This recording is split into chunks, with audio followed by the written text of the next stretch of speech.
ఖనిజ లవణాలు ఉండాలి. ఇలా అన్ని ఆహార పదార్థాలు సమపాల లోపల ఉంటే అలాంటి ఫుడ్ని ఏమంటున్నామంటే సో ఫుడ్ గ్రూప్ అంటారు. సో ఈ ఫుడ్ గ్రూప్ ను మొట్టమొదట ఎవరు సో దీన్ని ప్రతిపాదించారు అంటే యుఎస్డిఏ వారు. యుఎస్డిఏ ప్రకారము సో ఫుడ్ గ్రూప్ ను ఏం చేసిరట, ఫుడ్ గ్రూప్ ను ప్రతిపాదించారట. ఏంటిది యుఎస్డిఏ అంటే యునైటెడ్ స్టేట్ డెవలప్మెంట్ అగ్రికల్చర్. ఏమంటున్నాండి, so United State development agriculture. So ఈ అగ్రికల్చర్ వాళ్ళు ఏది యుఎస్డిఏ ప్రకారము సో ఈ ఫుడ్ గ్రూపులు ఎన్ని ఉన్నాయట, ప్రధానంగా చూసినట్లయితే సో ఒక 4 నుంచి 11 ఉంటాయట. యుఎస్డి ప్రకారము ఫుడ్ గ్రూప్స్ 4 నుంచి 11 ఉంటాయి. ఆ 11 ముఖ్యమైనటువంటిది ఏంటిది అనంటే సో అందరికీ తెలిసినటువంటి సర్వసాధారణమైనటువంటి ఫుడ్ గ్రూపులు ప్రధానంగా సో కొన్ని ముఖ్యమైన ఇచ్చిందట. అందులో నంబర్ 1 ఏమంటున్నా, మొత్తం 11 రావు, 11 ముఖ్యమైనటువంటిది ఏమంటున్నా అంటే ఫ్రూట్స్. నంబర్ 1 ఏమంటున్నామండి, ఫ్రూట్స్. సో ఆల్రెడీ మనకు తెలుసు ఎవరి ప్రకారం, యుఎస్డిఏ ప్రకారం ఫ్రూట్స్. ఈ ఫ్రూట్స్ లో ఏముండాలి, అన్ని సమపాల లోపల ఉండాలి. సో ఏంటిది, యాపిల్ గాని నారింజ గాని అరటి నిమ్మ మొదలగున వాటిని ఫ్రూట్స్ కిందికి తెచ్చారు. ఫుడ్ గ్రూప్ అన్నట్టు. ఫుడ్ గ్రూప్ అంటే ఏముంటున్నా, అన్నీ సమానంగా ఉండాలి. క్లియరా? ఇలా అన్ని సమపాలలో ఉన్నటువంటి పదార్థాలు ఏంటిది అంటే దాంట్లో కార్బోహైడ్రేట్లైనా ప్రోటీన్లైనా కొవ్వులైనా సో కొంతవరకు ఈక్వల్ గా ఉంటున్నాయి.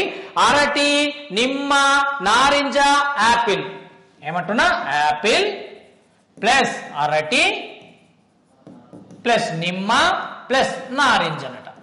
ఓకే, సో వీటిని ఈ యుఎస్డి ఏం చేసిందట, ఇది ఒక ఫుడ్ గ్రూప్ అని చెప్పింది.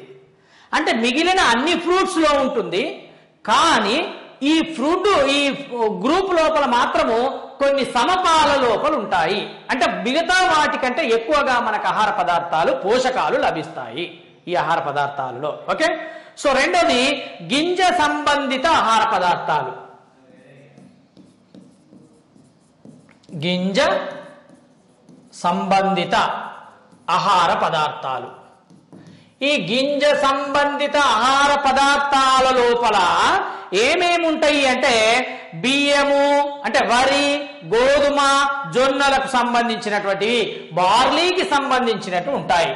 వరి ప్లస్ గోధుమ ప్లస్ జొన్నలు ఉంటాయి. ఎవరి ప్రకారము, యుఎస్డిఏ ప్రకారము. ఎన్ని ఫుడ్ గ్రూప్స్ ఉన్నాయి అంటే 4 నుంచి 11 ఉన్నాయి. ఆ 11 ముఖ్యమైనటువంటి ఫుడ్ గ్రూప్స్ మనం ఇప్పుడు చూస్తున్నాము. ఫుడ్ గ్రూప్ అంటే ఏమన్నాము, సమాన పోషకాహార విలువలున్నటువంటి ఆహార పదార్థాలనే ఫుడ్ గ్రూప్ అంటారు. ఏదో ఒక్కటి కాకుండా సమానమైనటువంటి పోషక విలువలు ఉండాలి. సో అందులో నంబర్ 1 చూసినాము, నంబర్ 2 చూసినాము, నంబర్ 3 ఏమంటున్నా అంటే మాంసం గ్రూప్ అంటే మాంస సంబంధిత పదార్థాలు. సో చికెను, మటను, ఫిష్ ఇది ఒక గ్రూప్ పెట్టిరు, మాంసం. సో చికెన్ గాని మటన్ గాని ఫిష్ గాని. అదే విధంగా 4th 1 ఏమంటున్నా, షుగర్ ఫుడ్, షుగర్లు అంటే చక్కెర గ్రూపు. సో ఏంటిది చక్కెర గ్రూపు అంటే, చక్కెర గ్రూప్ ఏంటిది అంటే స్వీట్లు గాని కేకులు గాని, అదే విధంగా చూసినట్లయితే స్వీటు, కేకు, చాక్లెట్ మొదలగు అన్ని కూడా ఏందట చక్కెర గ్రూపులుగా విభజించడం జరిగింది. దెన్ అదే విధంగా నీరు కలిగినటువంటిది నెంబర్ 5th 1 ఏమంటున్నా, నీరు కలిగినటువంటి ఆహార పదార్థాలు. నీరు ఏది విశ్వద్రావణి అని అంటాం కాబట్టి సో నీరు ఏం చేస్తుందంటే అన్ని రోగాలు రాకుండా ఇది కాపాడుతూ ఉంటుంది. కాబట్టి దీన్ని ఒక గ్రూప్ గా విభజించడం జరిగింది యుఎస్డిఏ ప్రకారము. నీరు అనేది ఒక ఫుడ్ గ్రూపు. సో ఏంటిది నీటు అంటే టీ లోపల నీరు కలుపుతూ ఉంటాము, కాఫీ లోపల నీరు కలుపుతూ ఉంటాము. సో ఫ్రూట్స్ తాగడం ద్వారా మనకు సో ఫ్రూట్స్ తీసుకోవడం ద్వారా నీరు లభిస్తూ ఉంటుంది. అదే విధంగా రకరకాలైనటువంటి జ్యూసులు తాగడం ద్వారా మనకు నీరు లభిస్తూ ఉంటుంది. కాబట్టి నీరు కూడా ఏంటిది అంటే ఒక ఫుడ్ గ్రూప్ గా దీన్ని వర్గీకరించడం జరిగింది. ఓకేనా?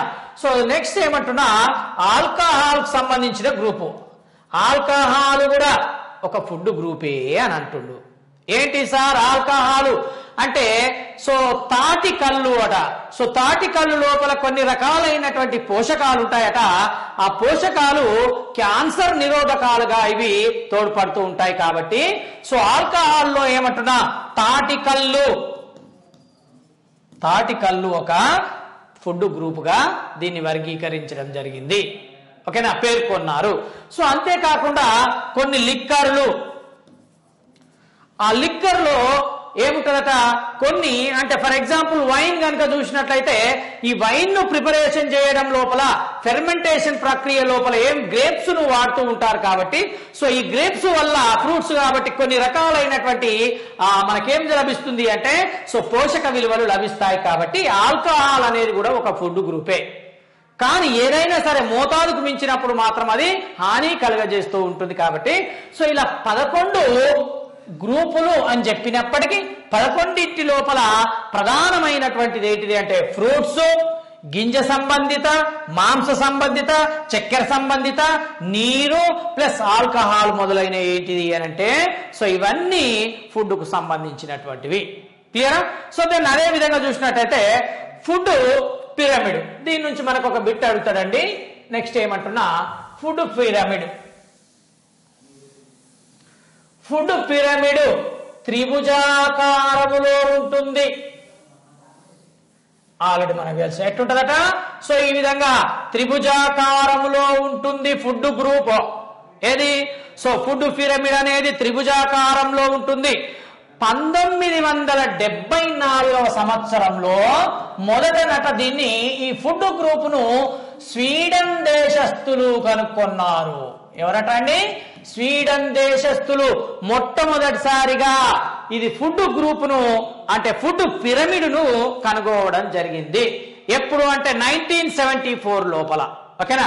ఇక 1992 లోపల USDA ఏం చెప్పారంటే ఫుడ్ గైడ్ USDA ఎప్పుడు?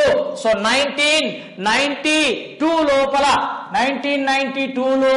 USDA United State development agriculture వాళ్ళు 1992వ సంవత్సరం లోపలనట ఈ USD వాళ్ళు ఈ ఫుడ్ పిరమిడ్ ఏమంటారంటే ఏ పేరుతో పిలిచిరంటే ఫుడ్ గైడ్ పిరమిడ్ అన్నాడు.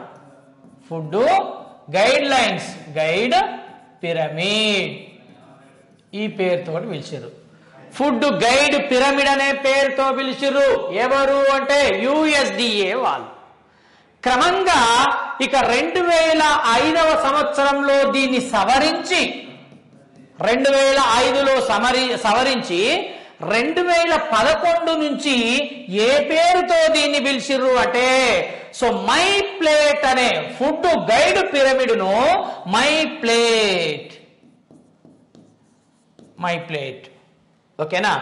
సో నా యొక్క గిన్నె లేదా నా యొక్క కవచము అనే పేరుతోటి పిలుస్తారు. ఓకేనా? ఎప్పుడు సో ఫుడ్ పిరమిడ్ ను ప్రస్తుతానికి ఏ పేరుతో పిలుస్తున్నాము అంటే మై ప్లేట్ అనే పిరమిడ్, మై ప్లేట్ అనే నేమ్ తోటి దీన్ని పిలుస్తున్నాము. ఏ సంవత్సరం నుంచి పిలుస్తున్నాము అంటే 2011వ సంవత్సరము నుంచి తో ఈ ఫుడ్ పిరమిడ్ ను ఎలా పిలుస్తున్నామంటే ఫుడ్ మై ప్లేట్ గా పిలుస్తున్నాము. సో మొదట ఎలా పిలిచేవారు 1992 కన్నా ముందు ఎప్పుడు 1972 లోపల స్వీడన్ దేశస్థులు మొట్టమొదట దీన్ని ఫుడ్ పిరమిడ్ అన్నారు. ఏమన్నామండి? Food pyramid. ఫుడ్ పిరమిడ్ అనే పేరుతోటి పిలిచినాం. సో క్రమంగా ఈ ఫుడ్ పిరమిడే ఫుడ్ గైడ్ పిరమిడ్ అయింది. ఫుడ్ గైడ్ పిరమిడ్ క్రమంగా మై ప్లేట్ గా దీన్ని నామకరణం చేసిర్రు. ఓకేనా?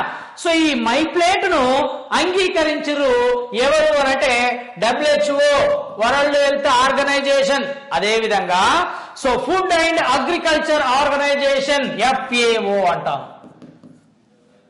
ఫుడ్ అండ్ అగ్రికల్చర్ ఆర్గనైజేషన్ వాళ్ళు ఏం చేశారంటే సో ఆ శరీరానికి సంబంధించినటువంటి ఆహార పదార్థాలన్నీ ఏం జరుగుతున్నాయి అంటే ఈ ఫుడ్ పిరమిడ్ లోపల ఉంటాయి.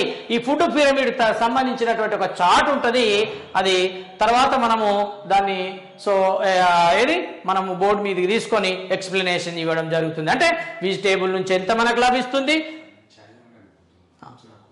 విటమిన్ నుంచి ఎంత లభిస్తుంది, వెజిటేబుల్ నుంచి ఎంత లభిస్తుంది, అదే విధంగా నెక్స్ట్ లో ఫ్యాట్ అంటే ఒక రకరకాల ఆహార పదార్థాల నుంచి సో ఎంతెంత లభిస్తుంది అనేది మనకు అక్కడ ఉంటది. సో మొత్తం చూసినట్లయితే ఎగ్జాంపుల్ ఏమంటున్నా చూడండి. ఈ WHO తర్వాత FAO ప్రకారము మొత్తం మన ఒకసారి ఒక 2-3 చూస్తే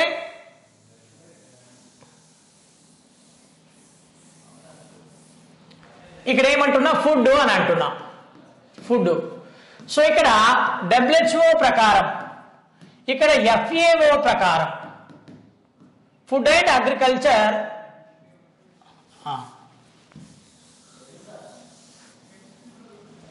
ఇది WHO ప్రకారం, ఇదేమో ఫుడ్ అండ్ అగ్రికల్చర్ FAO ప్రకారం చూస్తే FAO రైట్. ఒక నెంబర్ 1 ఎగ్జాంపుల్ ఒకటి ఏమంటున్నా అనంటే సో మన బాడీలో మొత్తం ఫ్యాట్ ఎంత ఉండాలి అని చెప్పారంటే ఫ్యాట్ కొవ్వులు. సో ఫ్యాట్ WHO ప్రకారం ఎంత ఉండాలంటే 15 నుంచి 30% ఉండాలి. 15 to 30% ఉండాలి మన బాడీ లోపల. క్లియర్ అండి. సో మన బాడీ లోపల WHO ప్రకారము ఫ్యాట్ 15 నుంచి 30% ఉండాలి. At the same time FAO కూడా అదే చెప్తుంది, 15 నుంచి 30% సో ఫ్యాట్స్ మన బాడీ లోపల ఇంత అనేది ఉండాలి. దెన్ అదే విధంగా చూసినట్లయితే ఫ్యాట్స్ మనం 2 రకాలుగా అనుకుంటున్నాము. ఒకటి నంబర్ 1 ఏమంటున్నా సంతృప్త కొవ్వులు అని అంటాం, సంతృప్త కొవ్వులు. 2 అసంతృప్త కొవ్వులు. ఇది సాచ్యురేటెడ్ ఫ్యాట్స్, ఇది పాలీ అన్సాచ్యురేటెడ్ ఫ్యాట్స్. సో ఈ సాచ్యురేటెడ్ ఫ్యాట్స్ అనేది మన బాడీకి హాని కలుగజేస్తుంది అని చెప్పుకుంటున్నాం. ఈ హాని కలుగజేసేది ఎంత ఉండాలి అంటే సో అంటే 0 to 10% మాత్రం ఉంటే ఏం కాదు. ఒకవేళ అంతకంటే కనుక పెరుగుతూ ఉన్నట్లయితే రక్తంలో ఉన్నటువంటి రక్తనాళాలు మొత్తము కుంచుకుపోతాయి. అంటే రక్తనాళాల లోపల ఫ్యాట్ ఏర్పడుతుంది, రక్తం యొక్క ఫ్లోయింగ్ అనేది జరగదు. ఎవరి ప్రకారము? WHO ప్రకారం చూస్తే. ఓకేనా. సో ఇంకా FAW ఏం చెప్తుందంటే సో 10% కంటే ఎలా ఉండాలి అంటే తక్కువగా ఉండాలి అని చెప్తుంది FAO కూడా. ఓకేనా. సో అదే విధంగా ఇప్పుడు ఇలాంటి దీనికి సంబంధించినటువంటి ఏంటంటే ఒక్కొక్కటి ఈ విధంగా మనకు ఏదేది కానీ సో పాలీ అన్సాచ్యురేటెడ్ కానీ, అదే విధంగా కార్బోహైడ్రేట్లు ఎంత ఉండాలి, తర్వాత షుగర్లు ఎంత ఉండాలి, తర్వాత ప్రోటీన్ ఎంత ఉండాలి, తర్వాత ఇక ముఖ్యంగా చూసినట్టయితే షుగర్ కార్బోహైడ్రేట్లు చూస్తే 55 నుంచి 75% ఉండాలి. ఇక్కడ అసంతృప్త ఫ్యాటీ యాసిడ్స్ చూస్తేనేమో 3 to 7% ఇక్కడ ఉంటుంది. అట్ ద సేమ్ టైం ఇక్కడనేమో FAO ఏం చెప్తుందంటే 6 నుంచి 10% ఉండాలి అని చెప్తుంది. క్లియర్ అండి. సో అంతేకాకుండా ఇక్కడ ఫస్ట్ మనకు ఒక 3 ఇంపార్టెంట్ చూస్తే కార్బోహైడ్రేట్స్ ఎంత ఉండాలి WHO ప్రకారం. కార్బోహైడ్రేట్స్ ఎంత ఉండాలి అని అంటే మన బాడీ లోపల సో 55 నుంచి 75% ఉండాలి.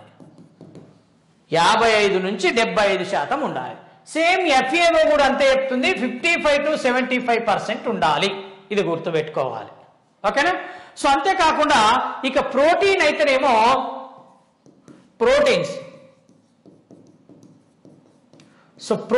ఎంత ఉండాలి అంటే సో ఏది ప్రోటీన్లను కనుక మనం చూసినట్లయితే 10 to 15% ఉండాలి.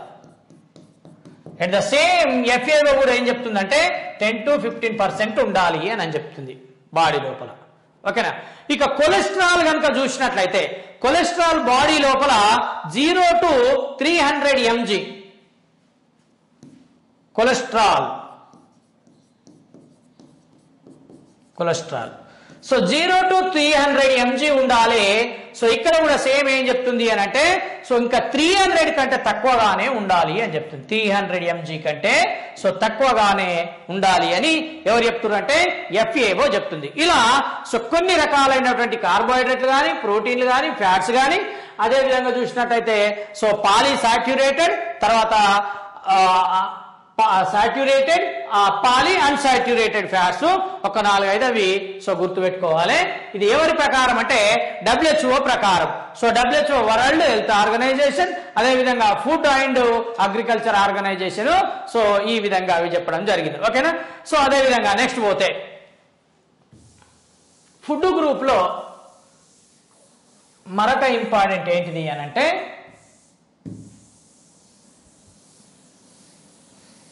ఫుడ్ గ్రూప్ లోపల మాంసకృత్తులు అంటే ప్రోటీన్స్ యొక్క ఫంక్షన్స్ ఏంటిది, ప్రోటీన్స్ యొక్క ఫంక్షన్స్ విధులు, ప్రోటీన్ విధులు, ప్రోటీన్స్ యొక్క విధులు ఏంటిది అని అంటారు. ఓకేనా. సో ప్రోటీన్లు అంటే మనకు తెలుసు ఏ పదార్థం లోపలైతే CHOలు ఉంటాయో ఏమనండి ఏ పదార్థం లోపలైతే CHOలు ఉంటాయో వాటిని కార్బోహైడ్రేట్లు అంటాం. CHOలతో పాటు కార్బనము హైడ్రోజను ఆక్సిజను నైట్రోజను సల్ఫర్లు ఉన్నట్లయితే వాటిని ప్రోటీన్స్ అనే పేరుతో పిలుస్తారు. సో ప్రధానంగా మనకి ఎందుకోసం ఉపయోగపడుతున్నాయి అంటే దీని యొక్క ఫంక్షన్స్ ఇంపార్టెంట్ అండి. కానిదేంటిది అంటాడు క్రింది వానిలో ప్రోటీన్ యొక్క ఫంక్షన్ కానిదేంటిది అని అంటారు. నేనేమంటున్నా చూడండి. సో ప్రోటీన్స్ శరీర పెరుగుదలకు తోడ్పడతాయి. ఎందుకట అండి శరీర పెరుగుదలకు తోడ్పడతాయి. ఓకేనా. ఫస్ట్ జీవి పెరగాలంటే కార్బోహైడ్రేట్లు అవసరం లేదు, ఫ్యాట్స్ అవసరం లేదు, విటమిన్లు అవసరం లేదు, అదేవిధంగా ఖనిజ లవణాలు అవసరం లేదు. ఏవి అవసరము మనకు ముఖ్యంగా అంటే శరీరం పెరగాలి అంటే ఖచ్చితంగా ప్రోటీన్లు అవసరం. ఓకే. 1 గ్రాము ప్రోటీన్ నుంచి 1 గ్రాము ప్రోటీన్ నుంచి 4 కిలో క్యాలరీల శక్తి విడుదలవుతుంది. ఎంతట అండి. సో 1 గ్రాము ప్రోటీన్ నుంచి 4 కిలో క్యాలరీల శక్తి ఏర్పడుతుంది. క్లియర్. నెక్స్ట్ ప్రోటీన్లు శరీర కణాల అభివృద్ధికి తోడ్పడతాయి, సెల్ డెవలప్మెంట్ లోపల తోడ్పడతాయి, కణాల అభివృద్ధికి తోడ్పడతాయి. ఎవరు? ప్రోటీన్స్. క్లియర్. అంతేకాకుండా శరీరం లోపల ఎంజైముల యొక్క ఉత్పత్తికి తోడ్పడతాయి. వేటి ఉత్పత్తికి అండి? ఎంజైముల యొక్క ఉత్పత్తికి తోడ్పడతాయి. ఎంజైమ్ ఉత్పత్తికి తోడ్పడతాయి ప్రోటీన్స్. అంటే ప్రోటీన్లు లేకపోతే ఎంజైమ్లు ఉత్పత్తి కావు, ఎంజైమ్లు ఉత్పత్తి కాకపోతే తిన్న ఆహార పదార్థాలు జీర్ణం కావు. అదేవిధంగా హార్మోన్ల ఉత్పత్తికి తోడ్పడతాయి. హార్మోన్స్ యొక్క ప్రొడక్షన్ లోపల తోడ్పడుతూ ఉంటాయి. ఓకే. హార్మోన్స్ ఉత్పత్తికి తోడ్పడతాయి. దెన్ యాంటీబాడీల యొక్క ఉత్పత్తికి, యాంటీబాడీలు అంటే ప్రతిరక్షకాలు, ప్రతిరక్షకాల యొక్క ఉత్పత్తికి తోడ్పడుతుంది. క్లియర్ అండి. ప్రతిరక్షకాల ఉత్పత్తికి తోడ్పడతాయి ప్రోటీన్లు. ఇంకా ఇంపార్టెంట్ ఏమంటున్నా హిమోగ్లోబిన్ యొక్క ఉత్పత్తికి తోడ్పడతాయి. AB antibodies. సో ఇది హిమోగ్లోబిన్ అండి. ఏబి అంటేనేమో యాంటీబాడీస్ ప్రతిరక్షకాలు, హెచ్బి అంటేనేమో హిమోగ్లోబిన్. సో హిమోగ్లోబిన్ యొక్క ఉత్పత్తికి తోడ్పడతాయి. తర్వాత రక్తం గడ్డగట్టుటకు ఉపయోగపడతాయి. అంటే ప్లాస్మా ప్రోటీన్లు మన బాడీ లోపల ఏం చేస్తాయి అంటే మన బాడీ లోపల ఫైబ్రినోజన్ ప్రోత్రాంబిన్ అనే ప్రోటీన్లు ఉంటాయి. ఈ ఫైబ్రినోజన్ ప్రోత్రాంబిన్ అనే ప్రోటీన్లు రక్తాన్ని గడ్డ కట్టడం లోపల సహాయపడుతూ ఉంటాయి. కాబట్టి సో ఆ ఫైబ్రినోజన్ ప్రోత్రాంబిన్ వంటి ప్లాస్మా ఉత్పత్తికి తోడ్పడుతుంది. ఎవరు? ప్రోటీన్స్. ప్లాస్మా ఉత్పత్తికి తోడ్పడతాయి. ఓకేనా. గాయపడిన కణాలు స్టార్ ఏమంటున్నా గాయపడిన కణాలు తిరిగి ఏర్పడడం లోపల గాయపడినటువంటి కణాలు తిరిగి ఏర్పడడంలో తోడ్పడతాయి. అంటే ఎప్పుడైతే మనకు గాయమైందో ఆ గాయమైనప్పుడు కణాలు పోతాయి కాబట్టి మళ్ళా కొత్త కణాలు రావాలి. ఇలా కొత్త కణాలు రావడానికి ఏం జరుగుతుంది అంటే సో ప్రోటీన్స్ అనేది అవసరము. ఓకేనా? ప్రధానంగా ఎవరికి అవసరము అంటే చిన్న పిల్లలకు ప్లస్ గర్భిణీలకు అవసరము. ఎవరికండి?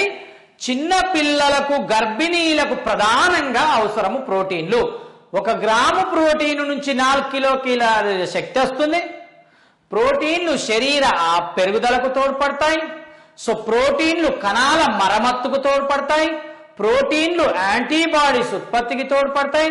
ప్రోటీన్లు ఎంజైములను ఉత్పత్తి చేయడానికి తోడ్పడతాయి. ప్రోటీన్లు హార్మోన్లను ఉత్పత్తి చేయడానికి తోడ్పడతాయి. సో ప్రోటీన్లు ప్లాస్మాను ఉత్పత్తి చేయడానికి తోడ్పడతాయి. ఓకేనా? అంటే నిరంతరం కణాల యొక్క ఏర్పాటుకు తోడ్పడుతూ ఉంటుంది. క్లియర్? సో ఇక ఎవరికి ఎక్కువ అంటే చిన్న పిల్లలు గర్భిణీలకు ఇవి చాలా ఎక్కువగా అవసరం. ఎంత అవసరము అంటే సో ఈ ప్రోటీన్లు అనేటి 100 గ్రామ్స్ ప్రోటీన్ కనుక చూస్తే 100 గ్రామ్స్ 100 గ్రాముల ప్రోటీన్ 100 గ్రామ్స్ ప్రోటీన్ చూస్తే పాల లోపల ఎంత ఉంటుంది అని అంటే 3.2% ఉంటుంది. 100 గ్రామ్స్ పాల లోపల సో ఎంత ఉంటుంది అంటే 3.2 mg మిల్లీగ్రాములు ఉంటుంది. ఓకేనండి?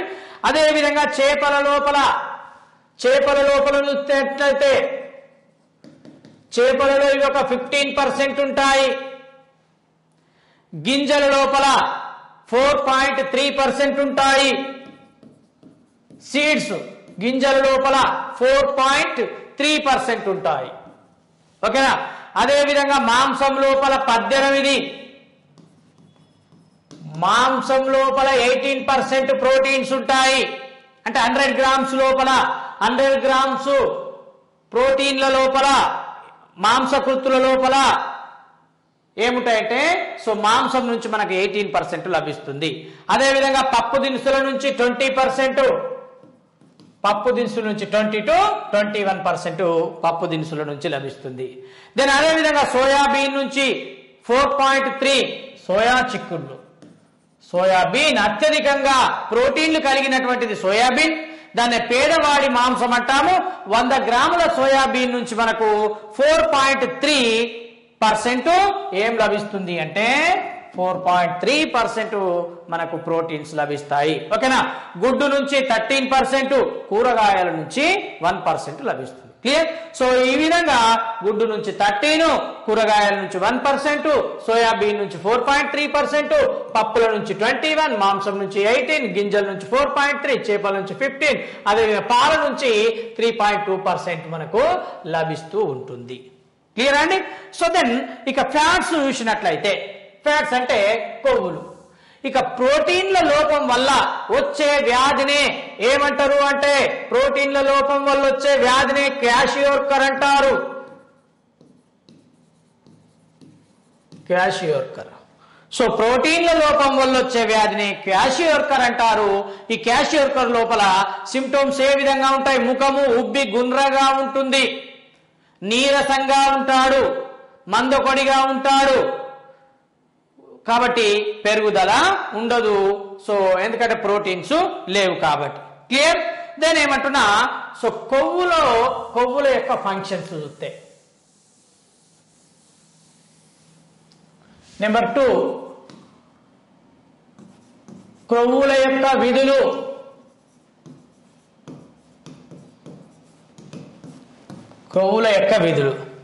కొవ్వుల యొక్క విధులు చూసినట్లయితే శరీరానికి శక్తిని అందించడంలో ఇవి ప్రధానంగా తోడ్పడతాయి కదండి. సో శక్తిని అందించడంలో తోడ్పడతాయి. చర్మము కాంతివంతంగా ఉండడానికి శరీరానికి అవసరం. చర్మము కాంతివంతంగా ఉండాలి అంటే ఫ్యాట్స్ అనేది అవసరం. క్లియర్? సో చర్మం కిందనట ఎడిపోస్ కణజాలం ఉంటుంది. ఈ ఎడిపోస్ కణజాలంలో ఎవరుంటారు అంటే సో కొవ్వులు అనేటి నిల్వ చేయబడి ఉంటాయి ఎడిపోస్ కణజాలం లోపల. ఓకేనా? సో అంతేకాకుండా ఈ కొవ్వుల వల్ల మనకు ప్రధానంగా ఏం ఉపయోగం ఉన్నది అంటే మూత్రపిండాలు, పేగులు, కంటిలో ఉన్నటువంటి కంటిలో ఉన్న కండరాలు వాటి స్థానాల లోపల స్థాన భ్రంశం చెందకుండా ఉండాలంటే వాటి చుట్టూ కొవ్వు అనేది ఉంటుందట. అంటే ఫర్ ఎగ్జాంపుల్ ఈ కొవ్వు అన్నప్పుడు ఈ కొవ్వు లోపల ఉండడం వల్ల ఇవి అటు ఇటు కదలగలుగుతూ ఉన్నాయి.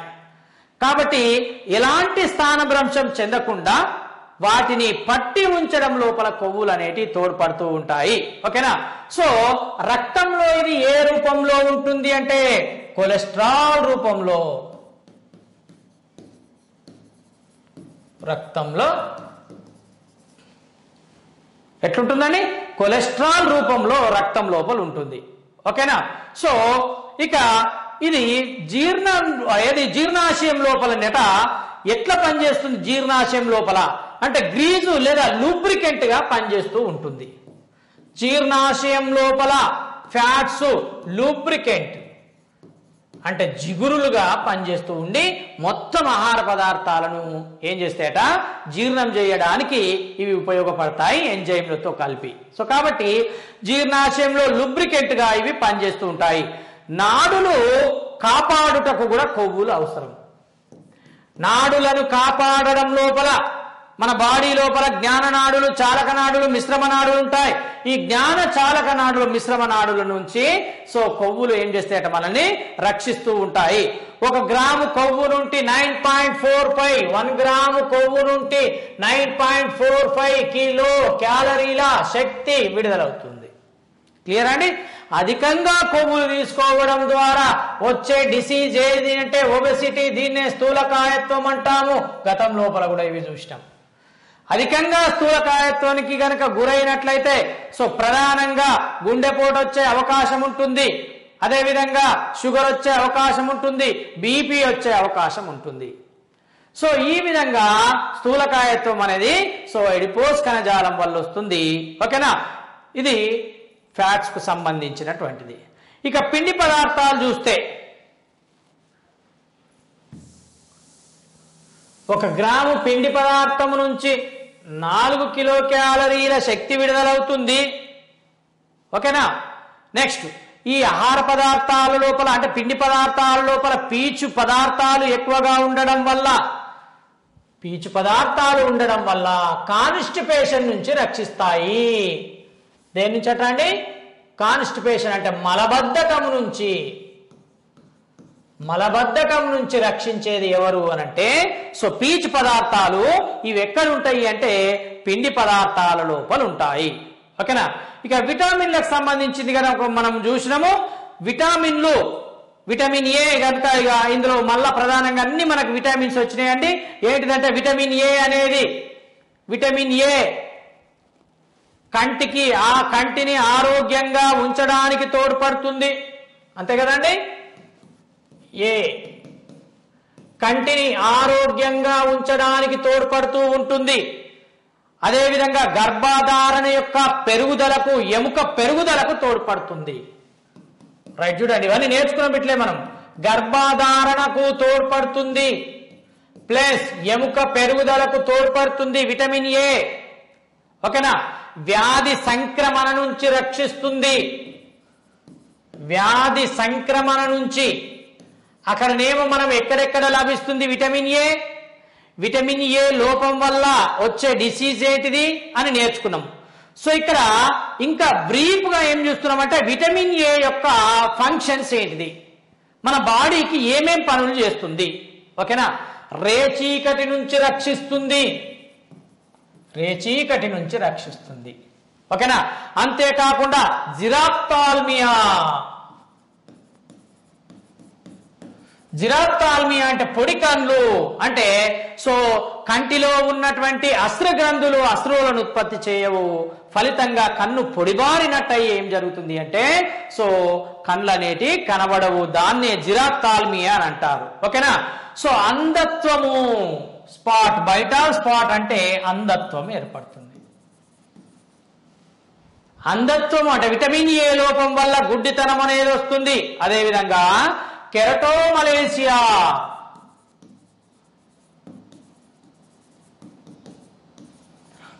ఓకేనా.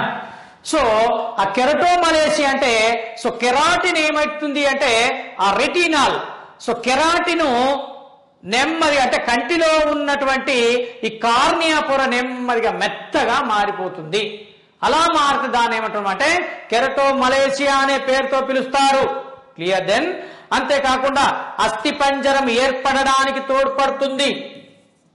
చూడండి, అస్థిపంజరం ఏర్పడడానికి తోడ్పడే విటమిన్ ఏంటిది అంటే ఏ విటమిన్. అస్థిపంజరం అంటే ఎముకలు ఏర్పడుతున్నాయి, కండరాలు ఏర్పడుతున్నాయి. ఇలా ఎముకలు కండరాల ఏర్పడకు తోడ్పడుతుంది. తర్వాత జీర్ణ వ్యవస్థ ఏర్పడడానికి, శ్వాస వ్యవస్థ ఏర్పడడానికి, విసర్జక వ్యవస్థ ఏర్పడడానికి మొత్తము విటమిన్ ఏ అనేది ఎక్కువగా తోడ్పడుతూ ఉంటుంది. ఓకేనా. సో ఎంత ఉండాలి? ఈ విటమిన్ ఏను దేనిలో కొలుస్తారంటే ఐయులలో కొలుస్తారు, ఇంటర్నేషనల్ యూనిట్లలో కొలుస్తారు. విటమిన్ ఏను ఐయులలో కొలుస్తారు. ప్రతి 100 గ్రామ్స్ లో అంటే ఫర్ ఎగ్జాంపుల్ ఏమంటున్నా, పాల లోపల చూసినట్లయితే విటమిన్లను ఐయులలో కొలుస్తారు. పాల లోపల ఎంత ఉంటుంది అంటే 100 గ్రామ్ పాల లోపల 100 గ్రామ్ పాల లోపల సో విటమిన్ ఏ ఎంత ఉంటుంది అంటే 180 ఐయులు ఉంటుంది. 180 ఐయులు ఉంటుంది. గుడ్డు లోపల ఎంత ఉంటుంది అంటే సో గుడ్డు లోపల 2200 ఐయులు ఉంటుంది. ఓకేనా అండి. సో గుడ్డు లోపల. క్యాబేజీ లోపల 2000 ఉంటుంది. క్యాబేజీకి వచ్చేసరికి 2000 ఐయులు ఇంటర్నేషనల్ యూనిట్ల లోపల ఉంటుంది. అదేవిధంగా మామిడి మంచి బాగా పండినటువంటి మామిడి లోపల 4800 ఉంటుంది. మామిడి లోపల 4800 ఐయుల చొప్పున విటమిన్ ఏ ఉంటుంది. ఓకేనా. దాని ఇక అత్యధికంగా అంటే కాడు చేప, అదేవిధంగా షార్క్ చేపల యొక్క లీవర్ లోపల, లీవర్ అంటే కాలేయము, కాడు షార్క్ చేపల యొక్క లీవర్ లోపల 6000 అత్యధికంగా 6000 ఐయుల విటమిన్ ఏ ఉంటుంది. చేపలలో 100 ఉంటుంది. చేపలకు వచ్చేసరికి 100 ఐయు ఇంటర్నేషనల్ యూనిట్. నెయ్యి లోపల 2500 ఉంటుంది. నెయ్యికి వచ్చేసరికి 2500 వరకు విటమిన్ ఏ ఉంటుంది. ఇక అదే విధంగా క్యారెట్ గాని బొప్పాయి లోపల సో 2000 నుంచి అంటే సో బొప్పాయి లోపల ఎంత ఉంటుంది అంటే 2000. బొప్పాయికి వచ్చేసరికి 2000 అంటే 20 20 చొప్పున ఉంటుంది. క్యారెట్కి వచ్చేసరికి 2000 నుంచి, ఇది గుర్తుపెట్టుకోవాలి, బొప్పాయి క్యారెట్. సో క్యారెట్ లోపల బొప్పాయి లోపల 20 అయితే క్యారెట్ లోపల చూసినట్లయితే 2000 నుంచి 4300 వరకు ఉంటుంది. 2000 నుంచి 4300 వరకు సో ఐయులలో విటమిన్ ఏ అనేది ఉంటుంది. క్లియర్ అండి. సో అదే విధంగా చూసినట్లయితే ఇక ఇంత సో సుమారుగా అత్యధికంగా మనకు మాత్రము అంటే ఐయుల లోపల సో దేంట్లో నుంచి లభిస్తుంది అంటే ఒక 100 గ్రామ్స్ లోపల దేంట్లో నుంచి లభిస్తుంది అంటే కాడు షార్క్ చేపలలో సుమారు 6000 నుంచి 9000 వరకు మనకు విటమిన్ ఏ అనేది లభిస్తూ ఉంటుంది. క్లియర్. సో ఇప్పుడు విటమిన్ డి యొక్క ఫంక్షన్స్ చూస్తే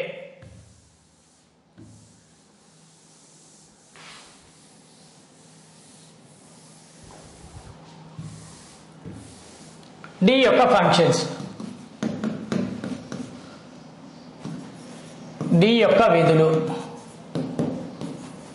విటమిన్ డి యొక్క విధులను చూస్తే ఎముకలు దంతాలు దృఢంగా ఉండడానికి విటమిన్ డి తోడ్పడుతుంది. నెంబర్ 1 ఏమంటున్నాండి. సో ఎముకలు ప్లస్ దంతాలు దృఢంగా ఉండడానికి తోడ్పడుతూ ఉంటుంది విటమిన్ డి. ఓకేనా. సో విటమిన్ డి ప్రధానంగా కాల్షియం ఫాస్ఫరస్ ను గ్రహించడం లోపల తోడ్పడుతుంది. సిఏ ప్లస్ ఫాస్ఫరస్ ఎముకలలో ఉంటుంది కాబట్టి ఎముకలలో ఉన్నటువంటి మూలకాలు ఏంటిది అంటే కాల్షియం ఫాస్ఫరస్. సో ఈ కాల్షియం ఫాస్ఫరస్ ను గ్రహించడంలో ప్రధానంగా తోడ్పడేది ఎవరు అంటే vitamin D vitamin. Okay, next అంతేకాకుండా ఎముకలు దృఢంగా ఉండడానికి, దంతాలు దృఢంగా ఉండడానికి తోడ్పడుతూ ఉంటుంది. సో దీని లోపం వల్ల ఏంది ఆస్టియోఫోరోసిస్, ఆస్టియోమలేషియా, తర్వాత ఏంది దొడ్డికాళ్ళు ముట్టికాళ్ళు అనే డిసీజు ఏర్పడుతూ రికెట్స్ అంటాము. ఈ రికెట్స్ వ్యాధి అదొకటి గుర్తుపెట్టుకోవాలి. ఏంది సో రికెట్స్ నుంచి రక్షిస్తుంది, కాల్షియం ఫాస్ఫరస్ లను గ్రహించడంలో తోడ్పడుతుంది, ఎముకలు దంతాలు దృఢంగా ఉండడం లోపల ఇది తోడ్పడుతూ ఉంటుంది. ఓకేనా, ఇది వీటి యొక్క ఫంక్షన్. ఇక డీటెయిల్స్ ఏమో అక్కడ చూసినాం. విటమిన్ డి కాల్సిఫెరాల్ అంటారు, ఉచిత విటమిన్ అంటారు, సన్షైన్ విటమిన్ అంటారు. ఎక్కడెక్కడ లభిస్తుంది అని చూస్తున్నాం. ఇప్పుడు ఓన్లీ ఫంక్షన్స్ చూసుకుంటూ పోతున్నాం ఈ యూనిట్ లోపల మనకు. ఇక విటమిన్ ఈకి వచ్చేసరికి విటమిన్ ఈ టోకోఫెరాల్ అంటాం. సో విటమిన్ ఈ ఏం చెప్తుందంటే ప్రత్యుత్పత్తి అవయవాలు ఆరోగ్యంగా ఉండడానికి తోడ్పడుతుంది. ఏంటట అండి, రిప్రొడక్టివ్ ఆర్గాన్స్ అట. సో ఎలా ఆరోగ్యంగా ఉండడానికి తోడ్పడుతుంది. అంతేకాకుండా గర్భస్రావం కాకుండా, అబార్షన్ కాకుండా తోడ్పడుతుంది. అబార్షన్ నుంచి రక్షిస్తుంది. నెలలు నిండనటువంటి శిశువు సో విడుదలైతే అంటే రక్తస్రావం రూపంలో, రక్తం రూపంలో బయటకు విడుదలవుతుంది. దాన్నే అబార్షన్ అంటారు. ఈ అబార్షన్ నుంచి రక్షించుకోవడానికి విటమిన్ ఈ అనేది తోడ్పడుతూ ఉంటుంది. ఓకేనా, సో అదేవిధంగా కండరాల యొక్క అభివృద్ధి లోపల కూడా తోడ్పడుతుంది. మజిల్ డెవలప్మెంట్ లోపల తోడ్పడుతుంది. మజిల్ డెవలప్మెంట్ లోపల ఎవరు తోడ్పడుతున్నారు అంటే డి విటామిన్ తోడ్పడుతుంది. దెన్ కే విటామిన్ కి వచ్చేసరికి రక్తాన్ని గాయపడినప్పుడు రక్తం గారకుండా తోడ్పడుతుంది. విటమిన్ కే రక్తం గడ్డగట్టడానికి తోడ్పడుతుంది. అంతేకాకుండా అందుకనే దీన్ని ఏమంటామంటే రక్త స్కందన నివారణ విటామిన్ అంటారు. రక్త స్కందన అంటే రక్తాన్ని కారకుండా ఆపు చేస్తుంది కాబట్టి రక్త స్కందన నివారణ ఆటం అంటారు. దెన్ క్లోమం దెబ్బతినకుండా అంటే క్లోమం డ్యామేజ్ కాకుండా అన్నట, ప్యాంక్రియేజ్ డ్యామేజ్ కాకుండా జీర్ణాశయానికి కింద ఎవరుంటారు అంటే సో క్లోమం ఉంటుంది, ప్యాంక్రియేజ్ ఉంటుంది. దాన్ని మిక్స్డ్ గ్లాండ్ అంటాము. ఈ మిక్స్డ్ గ్లాండ్ సో దెబ్బతినకుండా ఎవరు తోడ్పడుతున్నారు అంటే విటమిన్ కే తోడ్పడుతూ ఉంటుంది. దీన్ని యాంటీ హెమరేజిక్ విటమిన్ అంటారు. అంటే రక్త స్కందన నివారిణి విటమిన్ అనే పేరుతో పిలుస్తారు. క్లియర్. సో ఒకసారి విటమిన్ సి గనుక చూసినట్లయితే ఇంపార్టెంట్. విటమిన్ సి యొక్క ఫంక్షన్స్ ఏంటిదంటే కొల్లాజాన్ అనే ప్రోటీన్ యొక్క ఉత్పత్తికి తోడ్పడుతుంది. కొల్లాజాన్ ప్రోటీన్ ఉత్పత్తికి ఇది తోడ్పడుతుంది. ప్రధానంగా ఇది గాయాలు మానడానికి తోడ్పడుతుంది. గాయాలు మానడానికి తోడ్పడుతుంది. నెక్స్ట్ అంతేకాకుండా శరీరానికి ఇనుము గ్రహించాలి అంటే చిన్న పేగు ఇనుమును గ్రహించడంలో తోడ్పడుతుంది. మన బాడీలో ఫెర్రము చిన్న పేగు గ్రహిస్తుంది కాబట్టి చిన్న పేగు నుంచి ఇనుమును గ్రహించేలా చేసేది ఎవరు అంటే విటమిన్ సి విటమిన్ ఐరన్ ను చిన్న పేగు గ్రహించేటట్లు ఇది చేస్తుంది. ఓకేనా. సో స్టార్ పాయింట్ జలుబు ప్లస్ అంటువ్యాధులు రాకుండా కాపాడుతుంది. జలుబు రాకుండా, అంటువ్యాధులు రాకుండా కాపాడుతుంది. దెన్ గుండె లయలను నియంత్రిస్తుంది. గుండె లయలను నియంత్రిస్తుంది అంటే గుండె సంకోచ సడలికలు జరుపుతుంది. సో సంకోచ సడలికల యొక్క ఆ లయలకు, ఆ శబ్దానికి ఎవరు తోడ్పడుతురు అంటే విటమిన్ సి తోడ్పడుతూ ఉంటుంది. వైరస్ల నుంచి రక్షిస్తూ ఉంది. అదేవిధంగా కణాల మరమ్మతుకు ఇది కూడా తోడ్పడుతూ ఉంటుంది. ఇది విటమిన్ సికి సంబంధించింది. ఓకేనా. సో ప్రధానంగా మనకు అడుగుతున్న బిట్ ఏంటిది అంటే కొల్లాజాన్ తంతువుల ఉత్పత్తికి తోడ్పడేది విటమిన్ సి. అదే విధంగా చూసినట్లయితే జలుబు నివారణ లోపల తోడ్పడేది ఎవరంటే విటమిన్ సి. ఓకేనా. సో ఇప్పుడు విటమిన్ సి ఎక్కడెక్కడ ఒక 100 గ్రామ్స్ విటమిన్ సి పదార్థాల లోపల ఎంతెంత దేని లోపల ఎంత ఉంటుంది అని మనం చూసినట్లయితే జామ లోపల చూసినట్లయితే 100 గ్రామ్స్ జామ లోపల ఒక 100 గ్రాముల జామకాయ లోపల మనం చూస్తే సో జామ లోపల మనకి ఎంత లభిస్తుంది అని అంటే 600 mgల జామ అదేంటి 100 గ్రాముల నుంచి మనకు సో 600 లభిస్తుంది. అదేవిధంగా టమాటా లోపల 27, శనగల లోపల 15, క్యాబేజీ లోపల 124. నెక్స్ట్ అదేవిధంగా చూసినట్టయితే నిమ్మ కమల ఫలాల లోపల 60 నుంచి 30 ఈ విధంగా లభిస్తూ ఉంటుంది. దానికి సంబంధించింది ఒకసారి అది గుర్తుపెట్టుకోవాలి. క్వశ్చన్ లోపల చూద్దాం. ఇంకా తర్వాత నుంచి పోతే మనము సో ఆ బి కాంప్లెక్స్ కు సంబంధించినటువంటి అన్ని సో గతంలో చూసినాం. అవన్నీ ఒకసారి మీరు చదువుకుంటే మీకు ఆటోమేటిక్ గా అర్థమైపోతుంటుంది. సో ఇక్కడ ఏమంటున్నా ఇక విటమిన్ల గురించి ఆటోమేటిక్ గా కొన్ని మనకు తెలుసు. ఇక మనకు తెలియంది మినరల్స్ చెప్పిన మినరల్స్ కూడా సో మినరల్స్ లోపల ఏమేమి ఉంటాయి ఎట్లెట్లా మనం యూజ్ అవుతుంది అని చెప్పిన తర్వాత ఇక్కడ చూడండి మెరాస్మెస్ కార్బోహైడ్రేట్ల లోపం వల్లనేమో మెరాస్మెస్ వస్తుంది అని చెప్పిన మెరాస్మెస్. సో ప్రోటీన్ల లోపం వల్లనేమో క్వాషియోర్కర్ వస్తుంది అని చెప్పిన తర్వాత ఫ్యాట్స్ అధికంగా కావడం వల్ల కొవ్వులు అధికంగా కావడం వల్ల స్థూలకాయత్వం వస్తుంది అని చెప్పుకున్నాం. క్లియర్ అండి. సో ఈ విధంగా చూసుకోవాలి. ఇంకా తర్వాత పోతే ఆ నీరుకు సంబంధించినవి కూడా సో నీరు మనిషికి ఎంత నీరు అవసరం అనేది నీరుకు సంబంధించింది మనం తర్వాత క్లాస్ లోపల చూద్దాం. So thank you 1 and all.